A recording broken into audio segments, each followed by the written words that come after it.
Final hour of the Jeff Cameron Show, at least for today. 93.3 Real Talk Radio, Warchant TV. On a Paul's McWednesday. Thanks for making time. Hope you're well. Is it still overcast? It's going to be overcast every single day. That's okay. It's all right because 98 ain't no good. So we'll live with that. I don't know. What are we getting Saturday? We haven't talked about the weather. I'm not that old yet where I go down the road of weather talk. I do make fun of it, though, because my dad does it.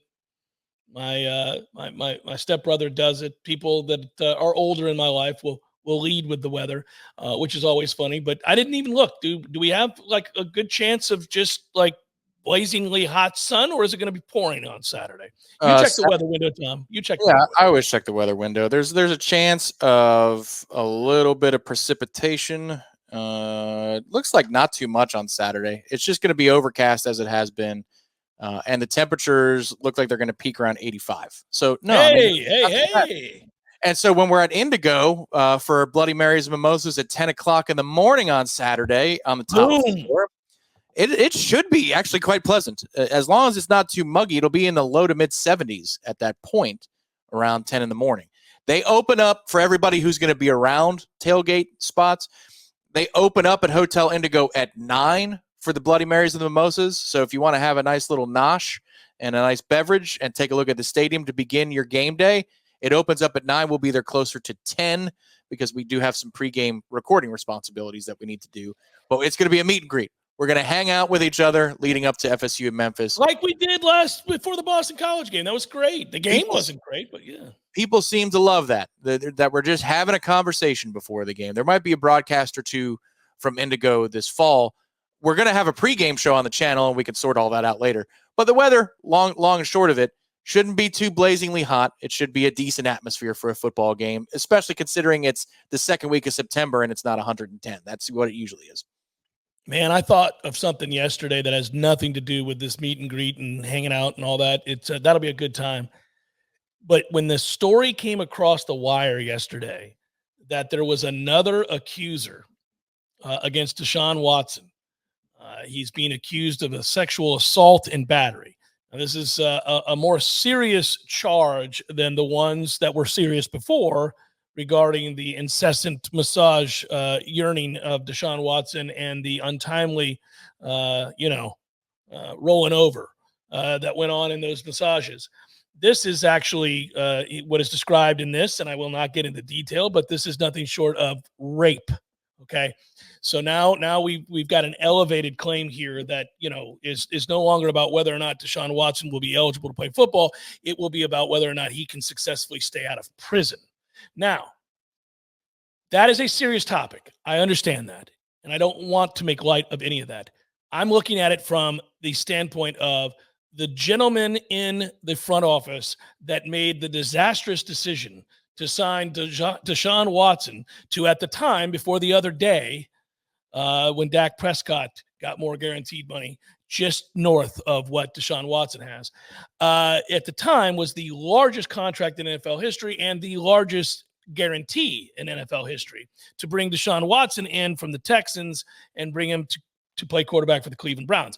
We theorized after the disastrous performance last year and the disastrous performance in week one, that time may be running short. And at that time, we said if the Browns were to make a change at quarterback and seek to get out from under this colossally bad deal, they would be looking at $172 million in dead cap hit.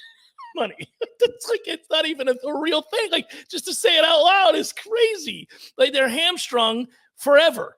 Like, you're, as a Cleveland fan, you're already miserable, and now you're stuck with the worst contract in the history of the NFL, and you cannot get out from under it. And you gave away all of your picks forever. For like the next 4 years, you gave away your number 1 draft pick, your number 2 draft pick, your number 4 draft pick, in addition to screwing your team within the salary cap, all for this character, all for Deshaun Watson. And then look what just happened. You got the biggest gift that has ever been doled out. Do you think that the Cleveland Browns sat in a room yesterday and thought, forgive me for saying this, gentlemen, but I hope he did it? because the clause in the contract is you can get out from paying him any more money if there is a for-cause reason. And rape is a for-cause reason. If it is true and he is convicted, I don't even know that he needs to be convicted. He could be civilly charged and found guilty as well. They have for-cause, Tom. That's it. They can wash their hands of this deal and get out from under all of it from the money standpoint. And you can bet, I mean, this sounds so cynical, but the Cleveland Browns organization is doing their due diligence, investigating along with the cops, everything that is being alleged here, because, man, you just got a get out of jail free card as your quarterback goes to jail. Yeah. Well, if he's guilty, if it's true, if all of this plays out in that way. Well, that would mean that they're doing due diligence for the first freaking time. Because how would you trade for this dude with the subtext of what's going on, and that had already been revealed that this was a problem? Well, I mean, wouldn't you? You would get Winston Wolfe, you would get legitimate investigators, and everybody in between to figure out the dirt before you ever. Good Lord, that's where it made sense. No, they should have known that this was a possibility and not gone ahead with it. That's the thing that in this situation, sure, they're going to get bailed out here, it would seem, and I'm sure that they're celebrating that because it's about the business side of things to them. But how do you even execute that trade if there's any noise whatsoever that there's more coming? I need to know this is it, Deshaun. I need to know this is the extent to which this is as far as it goes. Is massage parlors, nothing more. Man, whether he tells you that, well, I'm not so sure, or nope, that's it, that's all there is, I would have a team of investigators turning over every bit of his life before I ever bring him into my organization. All it does to me is it underscores the ineptitude of the Cleveland Browns even more, that they weren't even, if you caught a whiff, you'd be like, sorry, Houston, never mind. We'll go trade for somebody else. We'll give up 10 first-round picks for somebody else. But we can't bail you out of this situation. That's what is crazy to me. Yeah, well, we certainly, on this show, documented all of that went on. And there's so many layers to it. There's the sad, brutal aspect of all of this, that crimes were committed against women, and it's a sad deal. But I don't want to go back through that because it's an ugly subject, but we had to do it once. We don't have to do it again. But remember, for people out there, he's 28 years old. He served an 11-game suspension in 2022 after more than 24 women accused him of sexual assault and inappropriate conduct during massage sessions. The grand jury did not pursue the criminal charges against Watson. He was suspended by the NFL for 11 games. The NFL Players Association reached a settlement in the discipline part of this. Watson had to pay a fine of $5 million and undergo mandatory evaluation by behaviorists. The lawsuit is filed now, is separate from the lone remaining civil suit that is still out there. Watson had to settle 23 of the 24 lawsuits against him. He settled those cases for money civilly out of court, and now has one who held out and said, nope, I don't want your money. I want to go in front of a jury where I can tell them all that happened, and we'll see what they award me. I'm not settling anything. So that's still hanging over his head, by the way, and the Browns continue to play to him. And then in addition, now this is a new charge, and this one is a little bit more than rolling over naked on the massage table there. This one's uglier, and the details are out there. If you would like to read them, you can. I'm not going to read them here. It's unsettling to say the least. But in addition to all of that, the draft choices, we talked about that. The money, we've talked about that. But if you got rid of all of that, which seems kind of impossible to ignore, as Tom's pointing out, like, I'm going to have a tough one on this. Isn't one person, he said, she said. We've done our investigation. Sounds like, you're an executive with the Browns. You're saying, okay, Deshaun, does it stop at 24? Is there a 25th? You know, like, I mean, really, that's legitimately the question they had to ask. I mean, well, it's one of many questions they'd ask. But here's the thing, Tom. well, clearly they did not. No, they didn't. And there may be more coming down the pike. Here's the deal. What we've seen from him in a Browns uniform is a player who's physically shot. He's physically shot. He can't throw the ball anymore. He can't run around like he once did. The things that led him to be very, very briefly in the conversation as best quarterback in the NFL. I mean, oh, how the mighty have fallen, sir. We go from being in the conversation of, are you the best quarterback in the NFL, to just 2 short years later, you may be in prison, and oh, by the way, you can't play a lick. Not a lick. There are historically bad numbers now linked to him for the in-game stuff, let alone all this off-the-field stuff that we're talking about. It is stunning. I mean, I'm talking about a big perspective. We all watch sports. There's a lot of great stuff that happens in sports. We're all privy to these moments where we go back over the years and say, you remember when this happened? Remember when this happened? Like, years from now, it's hard to know because we're living in it right now. Like, there aren't too many people that have had a greater fall from grace than this guy. Remember his reputation at Clemson, which was that of a kid whose mom and him were the recipient of Warwick Dunn's kindness, grace, of building them a home because she was a single mother, right? And stories were being done on this family and on this kid. And we were oftentimes chided by Clemson fans about our quarterback compared to their quarterback. And now here we are. Holy moly, buddy. It's a remarkable fall from the top for Deshaun Watson. Remarkable. Well, and then you also have the idea that they signed Jameis to be the backup.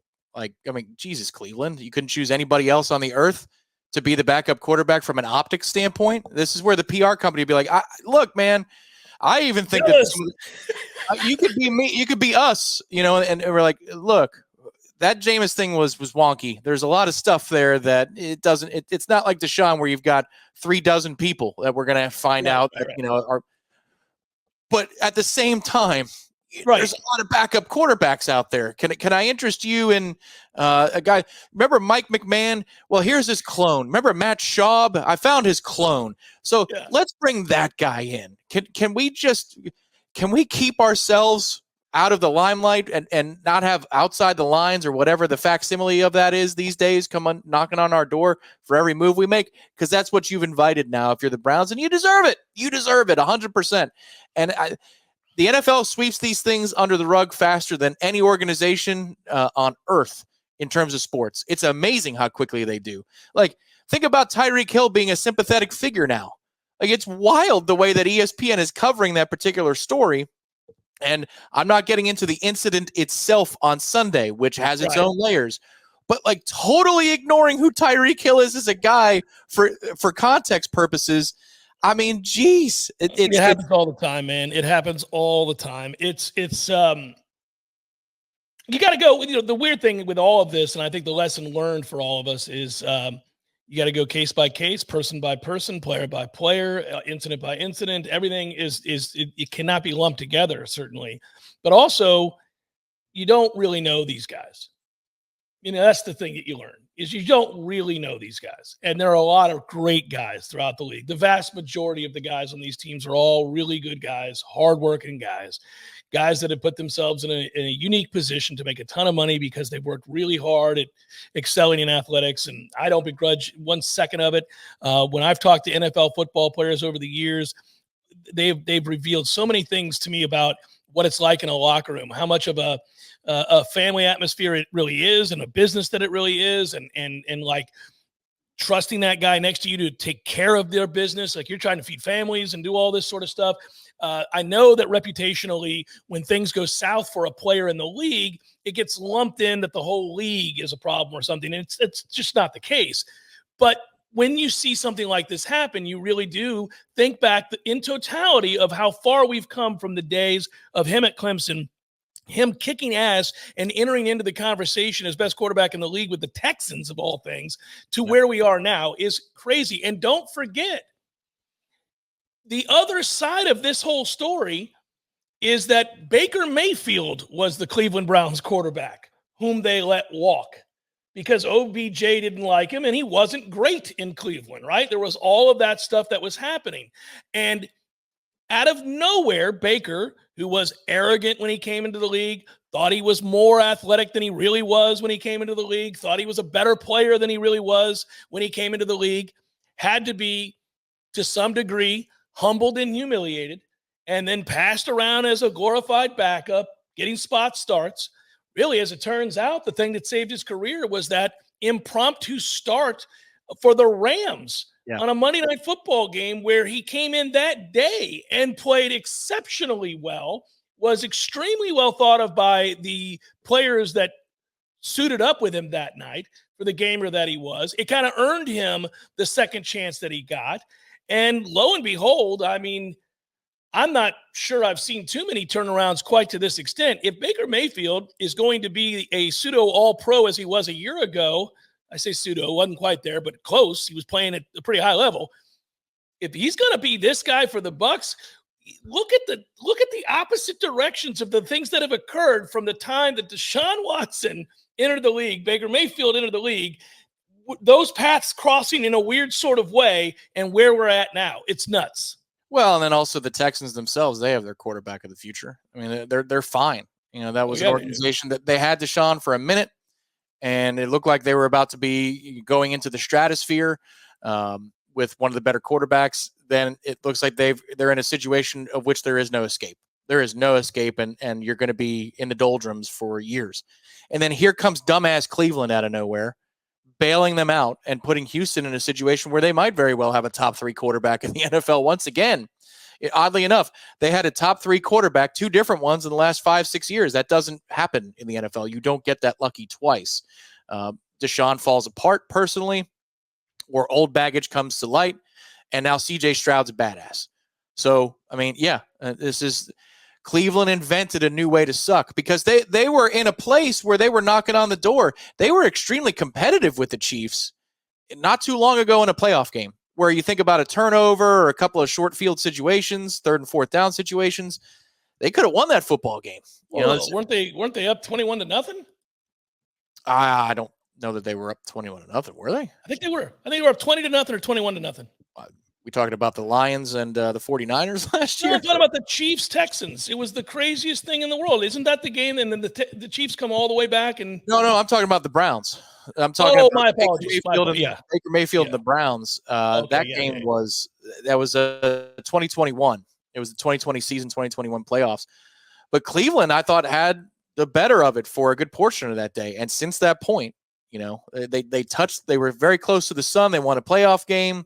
And then it all fell apart. And it's their own damn fault. Screw them. I went from loving the Browns and being like, oh, this is a lovable underdog organization. Just screw them. The team ripped away from them. They go to Baltimore, and now it's like, screw them. Whatever. Who cares what happens to them? And while we're on the subject, when we talk about the draft, it's always fun to go back and revisit where we're at. But can you imagine right now, after week 1's performance and all of last year, where you're at as a Carolina Panther fan, knowing that you had the number 1 pick and that you took Bryce Young. CJ Stroud went 2nd to the Houston Texans. Hell, if you're Carolina, Tom, and you wanted to take a chance, if you weren't sure about a guy, you might have just taken a chance on the number 4 overall pick that year, which was Anthony Richardson. But man alive, here you are, stuck with that guy. And there is, I think, almost zero chance he becomes an NFL starting quarterback in the next 2 to 3 years. Like, I think he's going to play that contract and be out of the league. Yeah. Bryce Young is. He's going to play that contract and be out of the league. He might be starting this week, but he's out of the league. He's done. Right. That's what I mean. There's no, I mean, he's got, it's unbelievable. Jeff Cameron Show, 93.3 Real Talk Radio Warchant. Jeff Cameron Show, 93.3 Real Talk Radio Warchant TV. Glad you're here. Hopefully you're having fun. I've had fun. I guess at this point, I need to see, we did this at the start of the hour and kind of got sidetracked at the end of the last hour, maybe it was, where we were talking about passing yards. What do I need to see this weekend for DJ to remain a starting quarterback for you? I guess just a win. Like, could he play average and you'd still want him out there? Making simple throws to open guys. Like, I don't know what, at this point, what is the expectation for DJ other than most of the fans' expectation is to be bad? Yeah, well, so this is, again, part of the offensive breakdown. It'll be available on Warchant TV this week. Dominic Robinson, who did the defensive breakdown, which was great. Week 1 to week 2, you basically ran two different offenses. That's right. You had two different offenses, and I'm not even talking about play calling. I'm talking about formations. There's a lot more empty, a lot more 4-wide, a lot more spread out sets against Boston College. Against Georgia Tech, it was a lot more condensed. In Dominic's mind, he liked the Georgia Tech plan because that's what worked at Oregon State for DJU. It was much more condensed. It mirrors Mike Norvell's offense has a lot of everything. They can do pretty much anything based upon the player that they bring in. Well, DJ ran the Oregon State offense pretty well last year, so they tried to mirror that, and it didn't go all that great. Neither week did, but you have 6 drops, and you have quite a few throws made by DJ that are more than competitive, that Florida State doesn't come away with a win. The decisions even he makes in an RPO, like the first play of the game, I thought at live speed was a dumbass decision to throw the ball. It's nearly picked. Well, the receiver needs to separate in that situation. The linebackers are crashing down. It is the right decision to pull and to throw. So, that's one instance. The Morlock drops, a couple of the red zone things, beyond his miss, you get a pass deflection. What Dominic was successful to do, at least to me, and we'll see if the fans agree whether or not when they watch it, he's done enough. Like, he's made enough plays, and also the running game was supposed to be the basis by which everything operates. It was never supposed to be at halftime that you had 2 runs to tailbacks against Boston College to 21 throws. A 10-to-1 ratio of handing off to the running back versus dropbacks and throws for DJ. That was never the way to win with him coming in a quarterback. He was supposed to be the supplement to the running game, not the basis by which the offense goes. It's not that he's played brilliantly, but he's made enough throws. I think I believe that now. I've seen that now. He's made enough throws to be competitive. We'll see if Brock is rotated in. I don't think that's a bad idea. Multiple things can be true. But I think he's made enough throws. And if you look bad against Memphis, then fine, yank him, because Memphis is going to leave a lot of things open. But they've all conspired here on the offense to put the product out there. It's not just about DJ. It's about the totality of what they're doing. The offensive line, run blocking, and then receivers and targets just simply not making plays that are there to be made. Yeah, there's been an overall lack of cohesiveness throughout this offensive game plannings through 2 games. They're just really, you've seen a scattershot approach to football here. It's been something to behold. It has been unlike Mike Norvell. It is unfortunately becoming a trend, though, that we're going to have to closely monitor because, as I said at the start of the show today, I've been very, very concerned that Mike hasn't really had a rhythm on offense in going back to several games last year into this year. They haven't looked good on offense in a minute. Like, I know it's not fair, but honestly, there are various reasons for that in each one of these examples. But at the end of the day, as a consumer, let's say, you're just a fan, go into the games, you pay your ticket, you sit down, you watch your team. All right, if you've done that in the last 5 to 6 football games Florida State has played, okay, you went to all of them for whatever reason. You went to the Georgia one, you went to the Louisville game, you went to the Florida game, you went to the North Alabama game, you went to all these games, right? If you did that, you haven't seen a good offensive showing. You just haven't seen it. It hasn't happened. And sometimes it's because of this, sometimes it's because of that. Most people don't care. Most people say, I don't give a damn why it is. Sure, break it down for me. In this game, it was because your left tackle sucked. In this game, there were 9 drops, okay? In this game, a quarterback got hurt, fine. In this game, everybody opted out, okay? In this game, but it doesn't matter, man, because the truth is through 6, 7 games, going back to last year, your offense sucked. Yeah. It just hasn't been good. Right. And that is a trend, and that is disconcerting. Yeah, and that's more than just about the quarterback. Again, if I told you through 2 games that DJ completed 66% of his passes, he's thrown a couple of touchdowns against the pick, that the yards per attempt is, around 7 or 8. And again, he's thrown for about 550 yards in those 2 games. So he's averaging 270. He's got 2 touchdowns, 1 pick. He's completing 66% of his passes. Before the season, you would take that. You'd be like, oh my God, they've done it. You know, they found a way to make him more efficient. Yeah. If the drops, and like I don't even think they're counting the Toafili one, but like if the Morlock drops and the Cam Davis How could they not count the Toafili one? It's the most obvious drop of the game. Didn't touch his hands, I suppose, but yeah. So if you put those in play, he's completing 66% of his passes through 2 games. We always knew he was going to miss wildly at times. That's not new. That there's 4 years of data that suggests that that's going to be the case, and it happens, and it's frustrating. Do not get me wrong. I'm pissed about it too. There are things that are open that are being missed, point blank, and you can't have that with consistency, especially when other guys are not doing their jobs.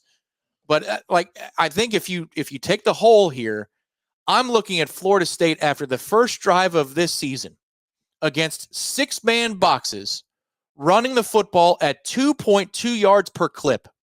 Against 6-man boxes, Florida State, after the first drive in Dublin, isn't even running for 2.5 yards per carry. My God, sir. Now, you bring in a quarterback who can run, and maybe that inflates the numbers. But I'm asking you to do the bare minimum. If you're an offensive line and you're facing a 6-man box, and you've got 22 cracks at it, and you can't give me 3 yards a carry, like, you've got bigger fish to fry. The hope here, than just a quarterback change, the hope here is that in this situation against these trenches, maybe you finally you define what your floor is, because right now they couldn't block BC, they couldn't block Georgia Tech. Can they block Memphis? If they can, then I think it unlocks a whole lot of potential here this weekend. Yeah, you just want them to be reasonably cogent, have some sort of semblance of a game plan, stick to it, and execute to some degree. They have had so many moments where they just don't execute the simple stuff. Right. It's really the disjointedness of this offense, the play calling, the game plan, the execution is really just disconcerting. It's left people bewildered. And I get it. I am too. I know they're not as bad as they've played. They're just not. We've seen some of these guys, many of whom played on a 13-0 team, execute better time and again in big situations against better competition. We've seen them do that.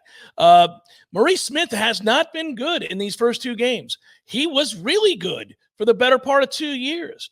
Darius was your Swiss Army knife of an offensive lineman. He could play anywhere on the line and be a plus player. He's been god-awful. Awful. Yeah. He's been awful. Swiss Army knife to Swiss cheese. And it's not just in pass protection. It's on the ground as well. That's a stunning development. That is stunning. It's hard to predict that. There's no reason. There was no precedent for it. Now, I get it. I did hear people say, and I'm not going to lie, I thought it too, that it seemed a little much when Mike was prattling on about him being an All-American. First team. Yeah, man, come on now. I've seen what Georgia's offensive line looks like. Any of those guys are a lot better than Darius, any of them. And you can go do that with Ohio State's line and a few others. Well, this is the thing. This is a data point now. So next time he raves about somebody in the offseason, you're going to check it a little bit. Before, he'd largely been just straight up, and he hit on those evaluations. But, even in the ESPN article yesterday. So I'm glad to see the national media taking to that.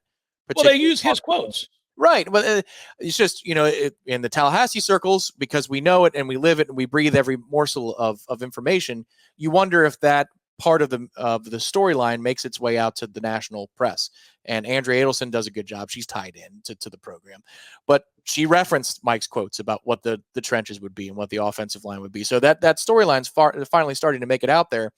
But it's just, it's all conspired against you. I'm not saying that there aren't points where DJ looks awful. There are points where DJ looks awful, full stop, 100%. But if I'm going to make a case for him, I can make a compelling one. You're giving me top 10 worst pressure rate in college football for a quarterback. He's right up there next to Shedeur Sanders in terms of pressures and pressure rate.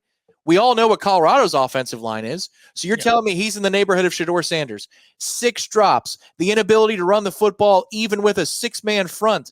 You're behind the 8 ball before you start, and we were never designing this offense to be dependent upon DJU. So when you do depend upon him to be the thing, this is the result you were going to get, and you knew that before the season kicked off.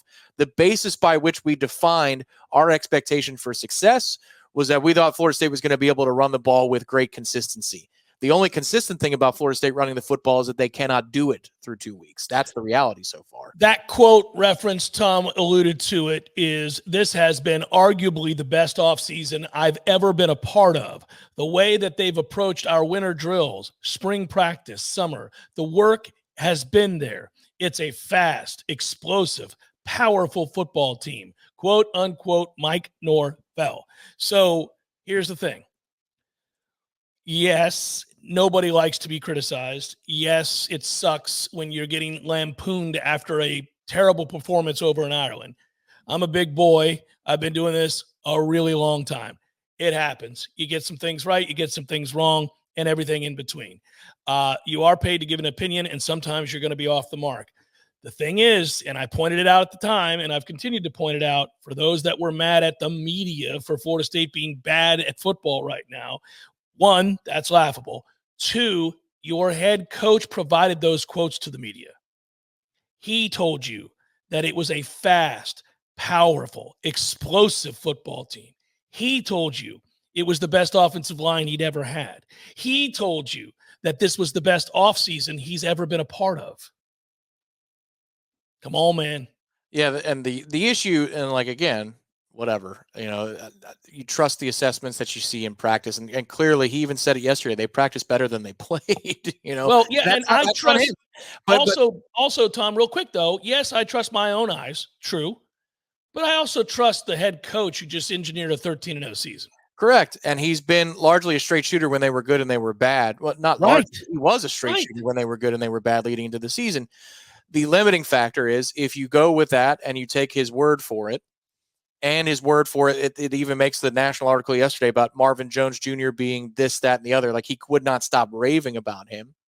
And this defensive front being what, we saw what Farmer was last year. We saw what Peyton was last year. So you do have some basis and some reference points to last season. And you're watching those two groups in the trenches go to war, and it's an even fight. You're thinking the even fight is taking place at an upper level. Yeah. Not a lower level. But clearly it was an even fight because both weren't doing much of anything in retrospect. And that's the fog of camp thing. That's a limiting factor when you play each other every day. Yeah, but you know what's weird about that is, again, we're not the only ones that made that assumption. You know who else did? Mike Norvell and NFL scouts. Right. I mean, unless Pete Thamel made that quote up. I don't believe he did. I don't think Pete Thamel's in the business of just making stuff up on behalf of Florida State. For what reason? Like, it doesn't make any sense, right? He was quoting NFL scouts who said that Florida State's defensive line was where they would be looking to see the best line in the country play. Really? NFL scouts. By the way, I was at a practice one day in which there were 12 NFL scouts at that practice. 12. They were there watching the defensive line primarily. 4 teams were represented yesterday. They keep coming back. So, and that's the other thing where you go, all right, coaches, if the NFL scouts come here and they don't walk away in 15 minutes and say, whoa, what the hell? Why did I waste my time? And they keep rolling back in here to take a look. It tells you that there's a reason. I don't think it's for freshmen. They're not wasting their time on freshmen or sophomores. They're looking for this upcoming season. So that's whatever the gap is in between. The reason they're there and the performance you see on a Saturday, hopefully they figured it out in the time that they've had, because it's between the years, a lot of it, I think. Pinch and Penny Pools and Spas have everything you need for pool maintenance, chemicals, cleaners, pumps, vacuums, nets, covers, you name it, they've got it. Should be mentioned really quickly, on sale right now is a price to fly out the door hot spring pace model 5-seater hot tub. 5-seater. Invite the neighborhood in. Reduced to $8,500. Comes with a cover, steps, first round of chemicals. Of course it does. They got like 10 people in that 5-seater, buddy. We're all just hanging out after a big Noles win on Saturday against Memphis. Go see the showroom there off of Greer Street, Pinch Penny. You want 85 degrees, 97% humidity, heat index at 92. Let's hop in that hot tub. There it is. I like it. Beer's never so cold as it is on a 98-degree day in the hot tub. Now, we're talking about gambling responsibly. This one makes me more queasy. You try anything like that, you will die. You will die. We got one final segment. Chef Cameron Show 93.3 Real Talk Radio, Warchant TV. Wrapping it up on the Jeff Cameron Show on a Ballsmick Wednesday. Hopefully you're well. I didn't want to sign off for today without at least mentioning, obviously, today's anniversary. It is the 23rd anniversary of course, of 9/11. A lot of things have happened over the years since this horrible event. I am always, like most Americans today, reflective on a day like this. There are younger contingent of this audience that I'm aware view 9/11 through a very different prism, as a historical event that happened before they were alive in some cases, a terrorist attack that occurred when they were very little kids. So it's foggy at best for a lot of my listeners. Like if you're 27 years old, you were 4 when it happened, and you don't really know what was happening when you were 4 years old, 3 years old. You got vague memories at best. That always strikes me as interesting. It now represents for me a lot of things, but most notably the rapid passage of time. How this unbelievable, quite literally, I say it, people use unbelievable or awesome as descriptors or adjectives, and most of the time it's not. But it is unbelievable to me that happened. I remember it like it was yesterday, but it's also unbelievable to me that it's been 23 years since it happened. And for those of you that are newer members of the audience, or those people that I just described, say 27, 28, 29 years old, and you only have vague memories of what 9/11 was, I was on the air at that time. I was doing the show with Matt Millar at that time, 23 years ago. Not only was I on the air, I had been on the air for a few years when that took place, and so much has changed since. And I'm not making 9/11's anniversary about me. I'm just reminded of how we came together on that day, and reminded in the days that followed on the airwaves, in retrospect, how meaningful that all was to me as a person, as a broadcaster. And I'm reminded of that on this anniversary, this sad day, where we honor those that fall and fell, and say their names, and remember their lives. I can remember going to commercial break, and there have only been a few times that I've ever been shook on the air, where I'm unsettled and incapable, perhaps, or getting a sense of being incapable in the moment, of putting on a show, doing something that would entertain or inform. We went the inform route, by the way, in that moment, and in the way it made us feel when you realized what was happening. I still have, and I haven't gone back and listened in a long, long time, because it's just not something you want to relive. But I still have the audio from that day where the first plane hits, and there's speculation that it's like a Cessna, and that it's because things had hit the Empire State Building and the towers before, and there had been some accidents, but you had no idea that it was a massive plane. You thought it might be like a prop plane or something somebody screwed up. When the second one hit, certainly knew that was not the case. And I remember back in those days, so long ago now, it seems so antiquated. Back in those days, it would come across the ticker, as we say. It would print out, like Matt Millar could look at it and see what the news was. We would get like an AP source, and he would say, "Oh, this just happened," or "This just happened," and we'd see the news. And we were connected to ABC at that time, and I remember realizing we need to tell people what is happening. This is no longer a sports show. We need to inform, and we did the best we could with that.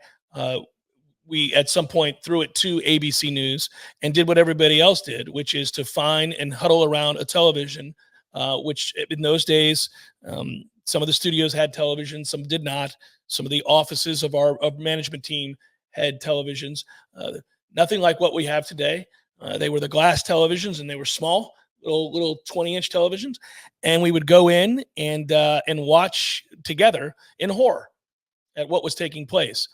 I was very, very nervous also because my mother and my stepfather were flying from Pennsylvania that day back to Florida. They had gone to Pennsylvania in the Philadelphia area to visit friends. And it hit me uh, out of left field when I began to think, wait a minute, they're on a flight. Um, it just trying to get information back then was it sounds so strange to say back then, it was 2001, was very different. It was hard to gather that information. Luckily they were fine. And obviously things worked out for me, but not for many others. So all those memories come washing back over me today. And I was thinking about it this morning when I woke about what that day was like, and watching an absolute horror and sadness, and feeling gutted, and really kind of impotent, like you don't know what to do. All you can do is sit and watch in horror. But for those of you that were listening with me that day and watching with us that day, and that are still here listening to this show all these years later, you know of which I speak. You know what that means for you too. We were together on that day. And it's not a thank you, because I don't even know what I'm driving at here, other than reflecting on those moments, as we all are today. Certainly, all these years later, I think we share the thoughts of sadness and heartache and heartbreak for those who were directly affected, most notably, obviously, and certainly changed the world forevermore. A lot of what we see today with security measures and everything else were born out of that day. And we're old enough to have realized that as it happened, and gone through it all these years subsequently. But for the younger audience, it's a note in time, a historical event. I just wanted to share a little bit of what it was like on that day, and also just send my thoughts to all those who were directly affected. I know we actually had a couple of members of our audience that were, and Tom Lang was as well, as his uncle was killed in the towers on that day. So I send my love to all those that